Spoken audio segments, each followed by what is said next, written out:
再次回到装扮的像凉棚的包厢里，林浩看向赵世庆，发现这货这回还蛮紧张的，心中暗叹，咋就经不起激呢？不过刚刚李俊熙的行为确实恶劣，撩拨赵世庆边上的女孩，估计是个男人也忍不住。马上要开始了。赵明增对于对赌一直没发表任何的看法，但这回明显面上的轻松笑容也没了。林浩看着在卡栏前准备的马，他拿过望远镜，首先看向的是比卡丘，这回他可以确认自己能多少看懂一些马的眼神。比卡丘的双眼中带着浓浓的战意，更有一种蔑视，似乎看不上与他同时竞争的其他马。他又将目光移向振兴仔，随即眉头又皱了起来，因为从他的眼神中看到了难受和祈求。很快他就有了判断，这是一匹病马，或者说病体出狱，还没有做好上场准备的马，之前3个月未上场，或许就是因为这个。而赛事方此时就将其放出来比赛，也很好理解，那就是稀愁，因为常来赌马的人肯定都知道这匹长胜马，他还可以确定李俊熙他们肯定也知道，至于对方是如何探知的消息，他就不得而知了。时间一到，门栏打开，10匹马如同离弦之箭冲向了场地。刚开始10匹马齐头并进，拉开的差距极小，但奔跑了100多米后，渐渐开始有冒头的了。最前面的就是振兴仔和比卡丘，且随着场地过半，2匹马与后马的差距越拉越大，甚至已经达到1个马位以上。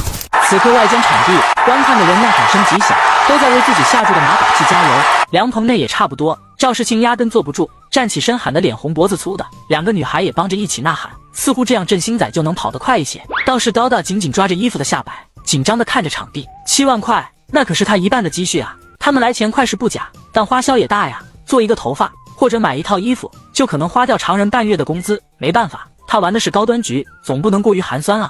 总长1200米的赛道很快就跑完了一半，林浩看了眼场上的情况，长长的叹了口气，又提醒了一句旁边的叨叨，等一下别高兴的欢呼起来。1200米的赛道很快就跑完了，看着冲线的情况，赵世庆萎靡的一屁股坐下，旁边的2个女孩也变得小心翼翼起来，生怕自己变成了出气筒。最终的结果并没有出林浩的意料，比卡丘拿了第1，振兴仔后继无力，甚至连第2都没保住，只拿了个第4名。林浩所在的位置够高，此刻能看到看台上大部分人在大骂，将自己手中的买券抛向空中，看来买振兴仔的人还是不少的。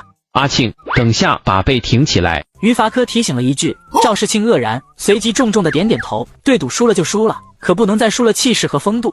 林浩看了一眼旁边的叨叨，这姑娘估计把自己的大腿都掐青了，强忍着内心的喜悦，他摇头淡然一笑，拿出自己的买券递到赵世庆的面前。我们也没输多少的。于赵2人看到那张1500万的票券，先是愕然，随即皆是大笑起来。东边不亮西边亮，还是阿浩的脑子好使啊！阿浩，你怎么确定振兴仔会输的？赵明增的心情也好起来，好奇地问道：阿叔，我可没那个本事能断定，纯粹就是在猜心思。振兴仔过往的战绩那么亮眼，李俊熙不可能不知道，那么还敢让青哥先挑马，这其中必然有我们不知道的情况。林浩的解释不清不楚，但大家居然全部听懂了。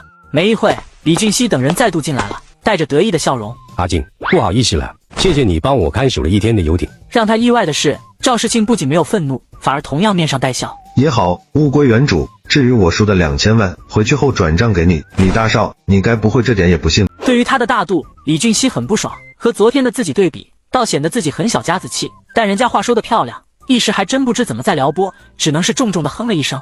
林浩还等着他们离开，自己好去兑现呢。他也蛮好奇那个比卡丘的赔率会是多少，没成想对方压根没有离开的意思。5条真二还走到了他面前。林先生，不妨我们也赌一场如何？我没兴趣。先生别急，先听听我的赌注。5条真二面上依旧带着笑容，表达着强大的自信。贵村那个游乐园怎么样？林浩双眼微眯，还真是有备而来。我研究了我弟弟签的合同，多少有些瑕疵，但也请林先生明白，我已经再次安排人去了贵村，打算利用几个月时间完成一期工程。对了，若是再发生惊于西人的事件，倒是为了大家的安全，我们不得不加大宣传。林浩明白他的意思，如果自己不愿意赌，5条会竭尽所能让淡水岛能营业，到时作为一项长久的投资，也算是门好生意。而要是再有惊于袭人事件，到时他们会加大宣扬那个岛不适合开发。先别说会不会有游客介意，就是各级政府在听到此事后，在担心以后真出事的情况下，或许都会叫停项目。不得不说，这个5条真二的名字不咋的，但比他弟弟有脑子多了。阿浩，于伐科凑到近前，正待说什么，被林浩抬手制止了。他含笑看着5条，赌注确实很诱人，你希望我拿出什么赌注呢？5条真二微摊双手，我不明白林先生有什么，所以还是您自己开出条件比较好。林浩本想说现金，但估计对方肯定不会同意。他突然心思一动，笑着道：其实那个游乐园的价值顶多只值2个亿左右。我不明白你弟弟为什么会花6个亿购买，但我不会拿出6个亿等值来对赌。这样吧，他假作犹豫了一番，再度道：我出1吨的黄金，还有一箱约6、7斤上好的沉香，怎么样？五条真二双眼中狰狞之色一闪即逝。成交。我如果问您哪来的黄金和沉香，想来林先生不会为我解惑吧？林浩洒脱一笑：这有啥不能说的？沉香是我在市面上收的，这么些年也就攒了这么些，都是家底来着。黄金嘛，我有自己的矿场，这很合理吧？五条真二点了点头，似乎认可了这种说法。没错，林浩就是要给对方一种错觉，那就是宝藏就在自己的手上。当然这也是事实，他期盼着五条家族的不依不饶。具体的赌法呢？下午的一场赛事，我方出战的是比卡丘，林先生可以任意的挑一匹马，想来赛事方是不会阻止的。这回上午的赛事已经结束，没一会赛事方的人来了，双方签订对赌。五条果然是有备而来，因为他不仅带着购买游乐园合同的原件，还有家族出具的股权代理书，由他全权处理。林浩这边因为是本人操作，由于是在港城的分公司担保就行。合同签订之后，林浩并没有急着选马，而是说饿了要去吃饭。赵明增安排就在马场配套的餐厅里就餐。林浩示意了一下赵明增左边的姑娘，咱俩换个位置吧。赵明增知道阿浩这是有话要说，便挥手让两边的女孩都坐一边去。怎么了，阿浩？阿叔，今天您邀请我和阿珂来马场，是临时起意的吗？赵明增面容一整，瞪着双眼，他当然明白阿浩为何会这么问。不是，昨天中午我和一个朋友吃饭，不知怎么就把话题扯到内地了。我就说有2个内地的晚辈在这边玩，他便让我邀请你们一起来马场看看。结果我把你们带来了，他上午却告诉我有点急事来不了了。林浩微一点头，这才合理。他甚至怀疑昨天他们和李俊熙产生冲突，是不是也有人背后操纵？阿叔，下午我想先看看刀锋战士。赵明增老脸一红，虽说平时他和别人吹牛自己的马如何厉害，但现在不同啊，那可是近2个亿的对赌，这样的对赌就算在港城大佬之间也是极少的，10年难遇。他怕自己的刀锋战士会误了阿浩。到时你去马场好好挑挑吧。我会的。谈完之后，林浩便回了自己的位置，于伐科坐在他左边，探头问道：有多少把握？这能有啥把握？又不是我和5条真二下场去跑，要是我俩比赛，我有10成把握。啥时候？你丫还说笑话？不就1、2个亿吗？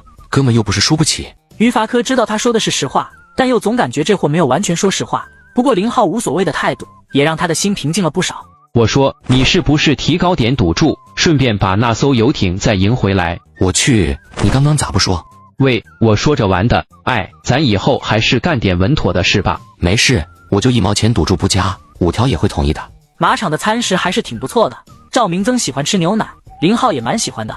炖得烂烂的牛奶，带着牛油独特的香气，不仅肉好吃，汤用来泡饭更是一绝。反正点了一砂锅牛奶，别人没吃，全被2人干掉了。三叔，这个天吃牛肉会上火的。赵世庆提醒道。赵明增指了指左右，有他们俩在，你认为你阿叔会上火咩？赵世庆顿时一脸尴尬，还是自己这3叔威武，开车不分路段，跑马不怕的烂了。